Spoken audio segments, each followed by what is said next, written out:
When defeat comes, accept it as a signal that your plans are not sound. Rebuild those plans and set sail once more toward your coveted goal. An apt quote there from the self-help author Napoleon Hill, and one that is a timely reminder that even when things seem down, we are not out. Hello and welcome to this edition of Jamaica Magazine. I'm your host, Adrian Atkinson. We have an informative show packaged just for you. Let's get these pages turning. If you don't have any business in the western end of the island, please do not go. The traffic pileup is actually creating a risk to persons' lives. Our inability to efficiently transport relief supplies to the region because of persons coming out of their vehicle and sightseeing and doing selfies as we saw over the last several days is creating a significant traffic pileup. And if there is blockage in, let's say, Holland Bamboo, then the relief trucks cannot come out. During the passage of Hurricane Melissa, many Jamaicans were affected, some more than others.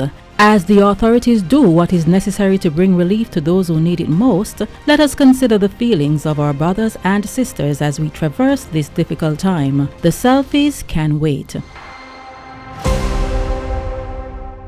As communities across the island continue to rebuild in the wake of the hurricane, so too are our livestock farmers.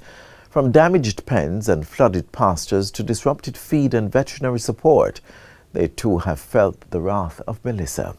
In this week's episode of Get the Facts, we take you into a crucial conversation about how farmers can recover stronger. We'll hear practical guidance, best practices, and the support systems available to help restore livelihoods moving forward. Let's join in on the conversation.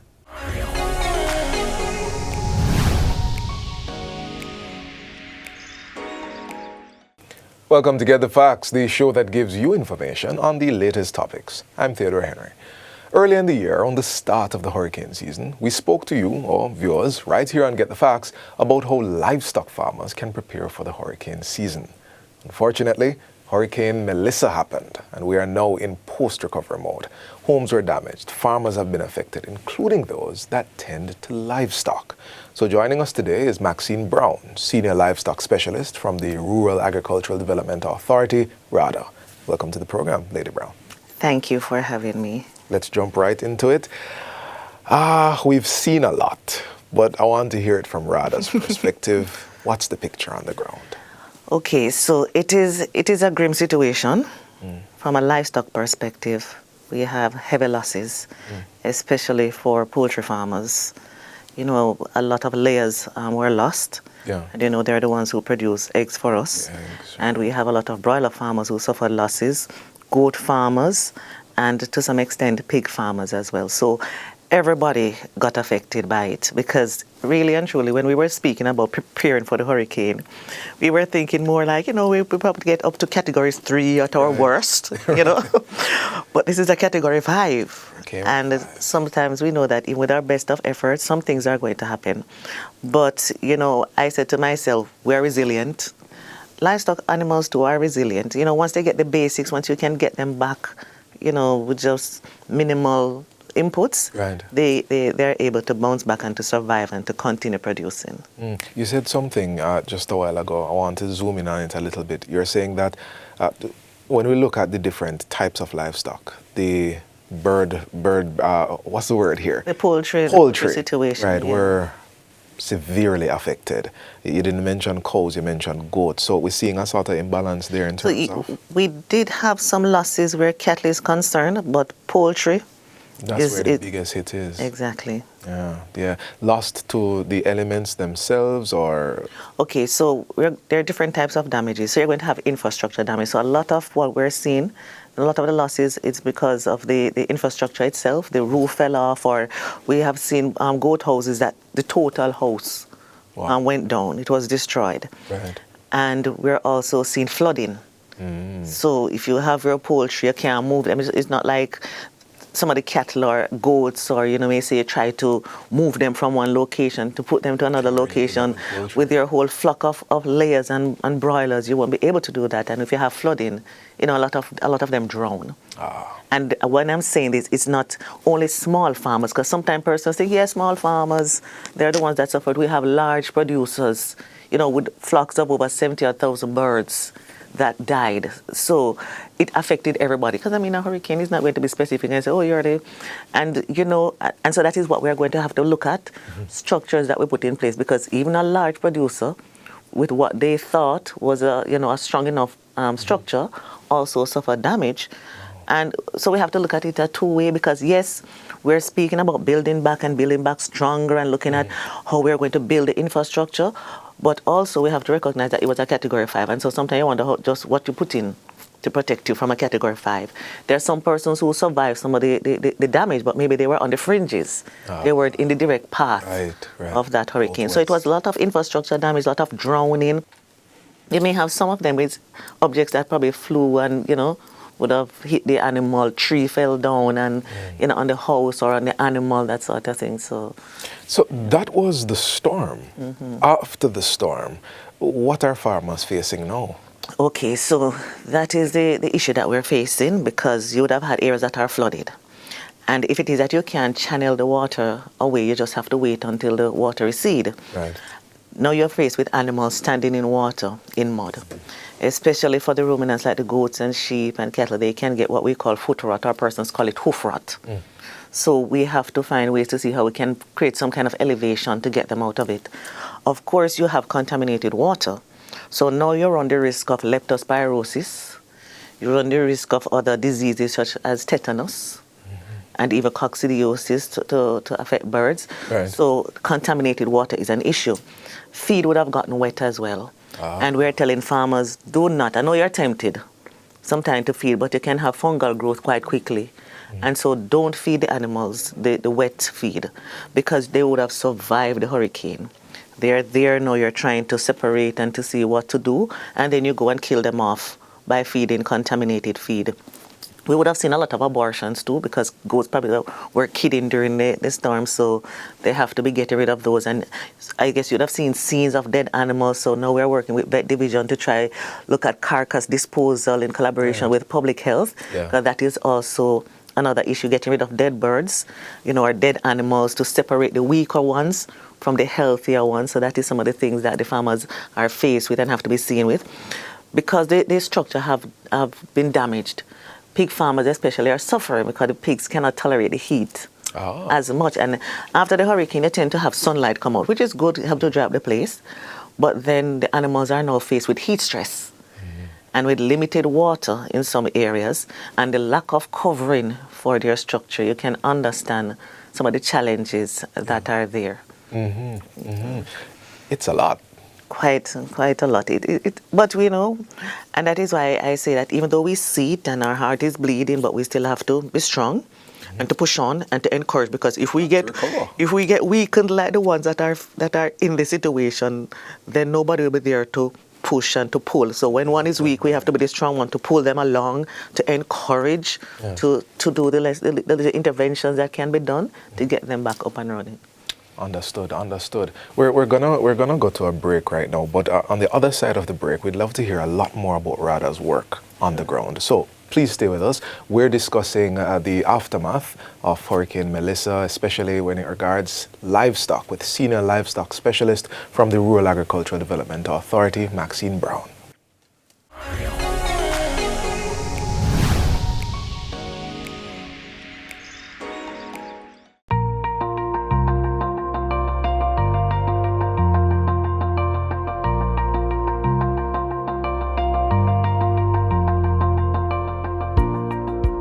This is a crisis, and it is one thing that we must never do, is waste a crisis. The other word for crisis is opportunity. And this is an opportunity to make Jamaica stronger. And I know that with unity, togetherness, genuine unity and togetherness, Jamaica will recover and recover stronger.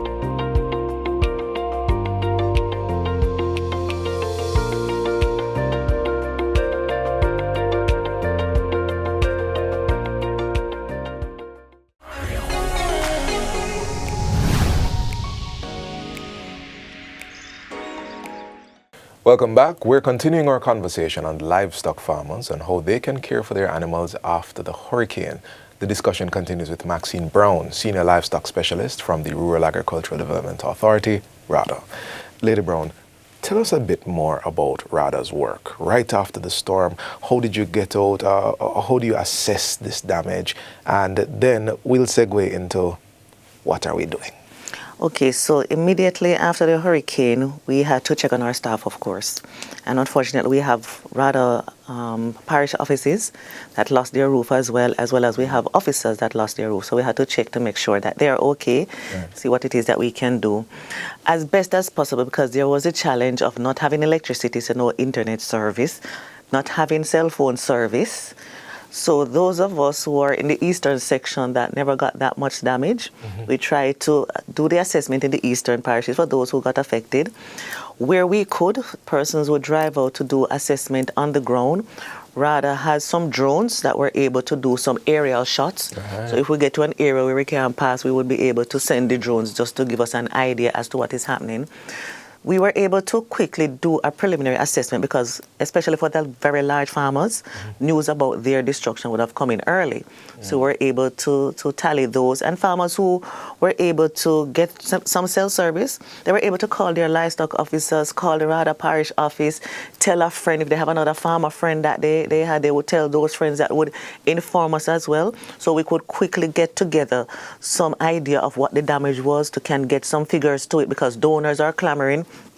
Because from the hurricane was coming, a lot of donors started to, watch to see what it is that they could supply. So as soon as it hit and it has moved on, they wanted to know how they could help. What quantities are we looking at? So we try our best to accommodate them.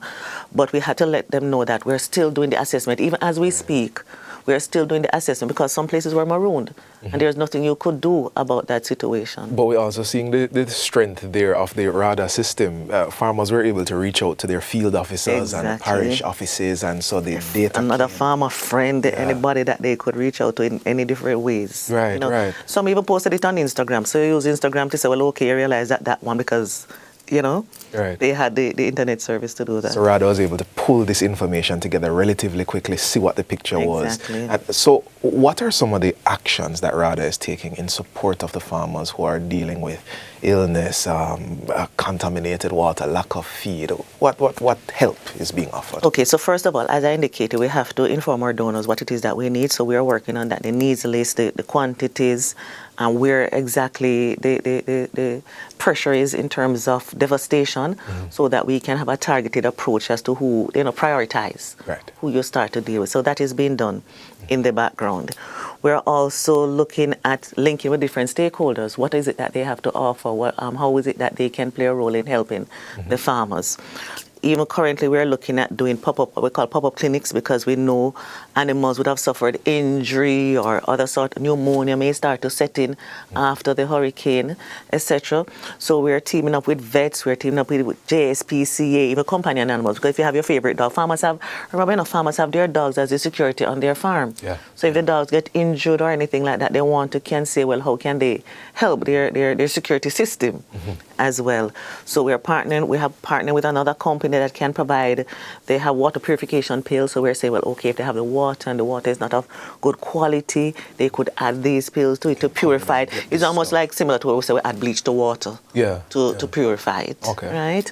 And we're also teaming up with persons, because we have overseas persons who are donating feed. So they will purchase feed, and, we will try to get that to the farmers as quickly as possible. So we're doing that assessment, because everybody is going to start rushing and say, yes, they need feed, they need this and they need that. But we have to prioritize and do it in a structured way so we don't have chaos. So let me underline this here. You guys are having these pop-up clinics in various areas. Yes, so we're going to go in all the affected parishes. People can bring their animals, or if you can't bring the animals, you still come, get advice perhaps, get medicine? Exactly. Medicine, okay. You spoke about the purification pills. But on site where the farms are, what can farmers do for their own recovery? Okay, so first of all, you just want to assess your structures. You want to make sure if you had mud or any debris that have flown into the houses or anything, you want to remove that as quickly as possible. Because remember, your animals are your money makers. For farmers, the animals are their money. And they're the ones that are going to continue to produce to get the additional cash that they will need to even fix their own roof if the farmers have lost their roof as well, etc. So they want to look at the structure that they have, clean it out, remove any dead animals, try to shovel out and move away any mud from the area. You want to assess your animals. You want to say, well, okay, these seem to be the weaker ones, so let me put them aside where they can get special treatment and put the healthier ones to another section. I tell persons, make a little makeshift holding area. Zinc that are blown off, lumber that you can find. If you have big tree branches, just use it to create some kind of a holding area for your animals as well, or some kind of covering, some kind of shade, because like I said, the sun that is out, these elements now can create other problem. The feed situation, that is a tricky one, because for small ruminants you can say, well, okay, if they can find tree branches or trees with leaves, you can use that to feed them, or if you find grass that is, that they don't have mud on it, you can still cut and you can carry. Oh, hold on, uninformed question. So you can't just dry the feed? Remember, it depends which is why I'm saying if you have mud on it, if you have soil on it, you don't want to go. Yes, so you still want to make sure that as best as possible you're still looking at the hygiene in terms of what you're offering. So find alternative feed if possible. Exactly, and that we encourage persons to, if you have other farmers have extra feed that they can supply, even if you give one bag of feed, a helping hand. Exactly. If you have some hay that you have a little extra hay, you can give a bale or two. Nothing is too small. Yeah. So we have farmers who try to help their other farmer friends. Got it. As well. Like I said, with the water situation, I know I've been told to try to collaborate with National Irrigation Commission to say, well, use irrigated water to try to see if we can truck it in to some of the affected farmers to feed the livestock. And for the poultry, you have some farmers who still have some birds that are left alive. So sometimes you go in the poultry house, you have some that drowned, but you still have some that are up and running. So it's to try as best to see how, if you have any vitamins, you can find any vitamins, anti-stress minerals, you can give it to the birds. And feed, like I said, we try to as best as possible, get help for farmers where feed is concerned. But that, I know, has not moved as fast as we would like it, but we're getting there now, because remember, roads were impassable. Phone lines were down, internet were down. Sometimes I'm speaking with my livestock officer, I have to wait until they can get to a place where they get cell service to call me, to tell me what it is. So they have been sending in the needs list, and we're going out now. So as the roads clear, as things are coming back to some sort of normalcy, we're moving in. And let me tell you, livestock farmers, they love their animals. And they will do whatever it takes. I heard of a farmer who rode out the hurricane in the goat house, saying that, every time they see a little zinc or anything lift, he's hammering it. Okay. I have a person who tell me that they create a little area in their house, put cardboard and newspaper and carried some of the chickens inside there. So I guess they were listening to some of the tips. They said, bring whatever you can. So farmers, they're taking care of their animals. They're doing whatever it is that they can do, but there's something, like I said, the water situation is not something they can handle alone, so they really need the extra help. So, as you've given us the game plan for Rada, you've given our farmers some things that they can do. For the last few seconds of this interview, just speak directly to our audience, a word of encouragement, hope, give them something. Okay, so farmers, just let me say that Rada is there working on your behalf. We're there to make sure that you bounce back quickly and even stronger than before. So don't give up hope. Use the tips that we were speaking about to help your situation and document. Take pictures of the loss that you have suffered. Take pictures of the animals that you have, because it's all about documenting, about recording, so that we can see how best we can assist you in your situation. But we are there. You would have heard for yourself. Sometimes we're seeing a lot of persons are out there willing to help, and some persons may just be able to give up their time, which is good. Because when we're going to do construction, we're going to need persons who are builders, masons, all of these things. So, yes, we have physical stuff that we bring in, but there are persons who are giving their time and their talents.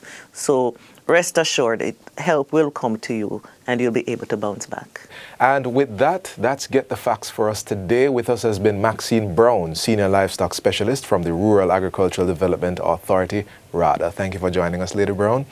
And thanks to you, all viewers, for tuning in. I'm Theodore Henry. Stay safe.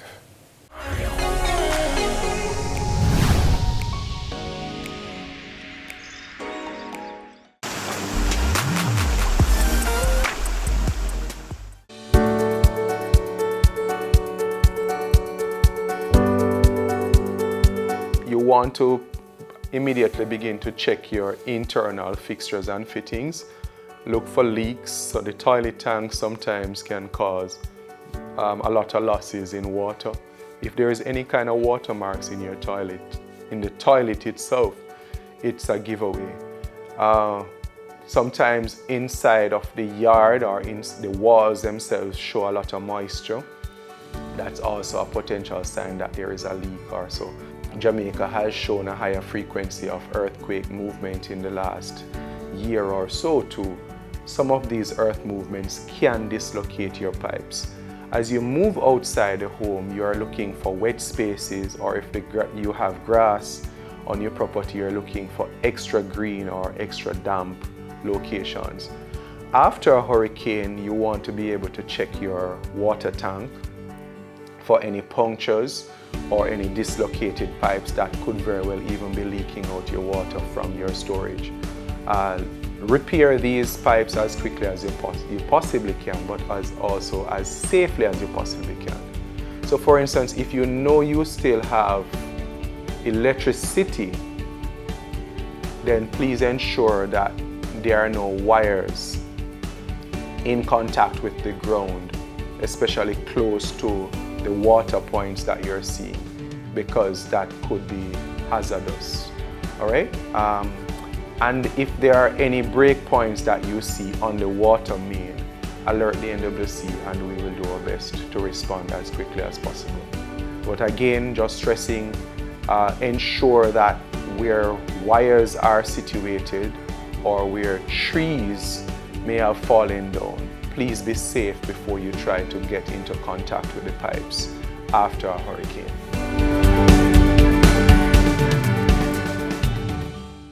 Our homes, businesses, and entire communities are fortified when we work to strengthen their safety systems. And one critical area that often determines whether disaster is prevented or amplified is fire protection. In our next feature, we look at fire-smart technologies that can safeguard lives and property. And we explore why investing in the right fire safety technologies isn't just a precaution, but an essential part of building resilience.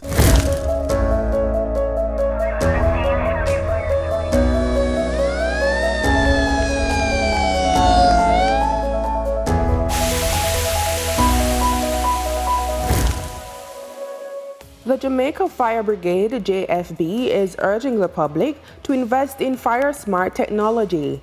As technology advances, there is an increased emphasis on how individuals can utilize these innovations to create safer environments. Employing technology in fire safety not only enhances security, but also significantly reduces the risk of human error. It allows for functions such as automated equipment monitoring for electrical and other faults to be automated. So it can man your electrical outlet and it can tell you when there's a spike in the energy or an increase in your voltage, and it can shut the system down if it detects the power is above what is required, and that can prevent fire from occurring. It reduces the need for human intervention, which facilitate by the approaches of the uses of digital technology and reduce the license exposure to unsafe conditions. The brigade also recommends integrating fire safety systems into existing home security setups at an affordable cost. It's something that we want to encourage people to do, because when you look at the value of what you have in your homes, spending less than 50 or less than $100 to protect that value makes sense. When you have that fridge in your house that you pay over $700,000 for, you have that TV that you spend over $100,000 for, you have your stove and all of these things. When you have these things in your house, you can protect them. Most of these smoke detectors that you can use in your home cost less than $15 per one, and we're talking about smoke detectors which have testing capabilities. Here are some fire smart systems to consider. 1. Smart fire extinguishers. And you might be saying, how can a fire extinguisher be smart? The fire extinguishers that they're making these days, which are smart, if you remove the fire extinguisher from the stand, it automatically triggers the fire alarm system. 2. Smart outlet. Devices that you must run 24 hours at your home, we recommend that you get them connected to a smart outlet. What the smart outlet does, it allows you to be able to turn off the outlet remotely. So if something happens and you need to turn that outlet off, you can just go on your phone and you can turn the outlet off. 3. Smart home hub and assistance. So what we're saying, most of the first aid firefighting appliances that we're talking about now, you can connect them to your smart hub. So if you have a camera system and you connect it to Alexa, Siri, Google Home, the one hub can monitor these, because the way they make them, they are compatible with the major hubs that you have. So you can have one means of monitoring these smart devices. So you don't have to be going into different apps. 4. Smart fire alarm system. These systems offer advanced fire detection capabilities, integrating smoke, heat, gas sensors with real-time monitoring. They can send alerts to building managers.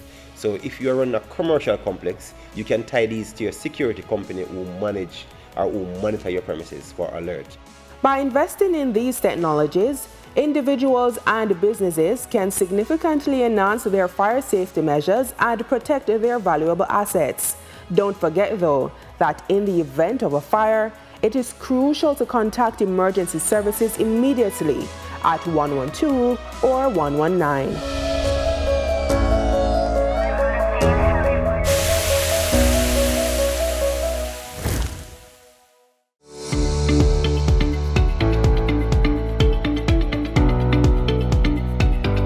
With disaster recovery underway nationwide, the Toll Authority of Jamaica has activated a revised toll access protocol. Relief vehicles now fall into 2 categories: unconditional access and conditional access. Unconditional access. This includes organizations listed by the Office of Disaster Preparedness and Emergency Management (ODPEM), members of parliament, government ministers, and their assigned security teams. Vehicles in this category do not need to apply. Drivers must simply present official work identification at the toll booth. The conditional access category includes government ministries, departments and agencies, registered charities, individual volunteers, and unregistered groups. Travelers under this category must apply online via the Toll Authority's website. Applicants must complete the toll relief application form and await approval before traveling. Approved motorists will need to show valid ID at the toll plaza. However, only Class 3 vehicles, those over 1.7 meters in height and 5.5 meters in length, carrying verified relief supplies will qualify for toll-exempt travel. Persons transporting smaller items are encouraged to coordinate with established relief efforts. For conditional access applications, have the following details ready: date of travel, organization name and authorized contact information, vehicle make or model and license plate numbers, driver's full name and license number, toll corridors to be used, destination or communities being served, security escort details if applicable. For conditional access applications, send requests to toll.authority@mtw.gov.jm, jerome.palmer@mtw.gov.jm, or by phone at 876-929-5119 or 876-929-6393. Approvals will be processed within 9 hours or less. Together, we're ensuring a faster, safer recovery for all Jamaicans.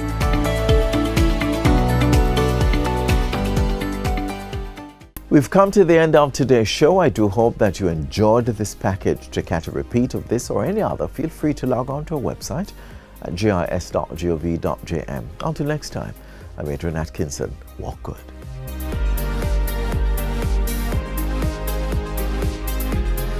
This has been a production of the Jamaica Information Service, the voice of Jamaica.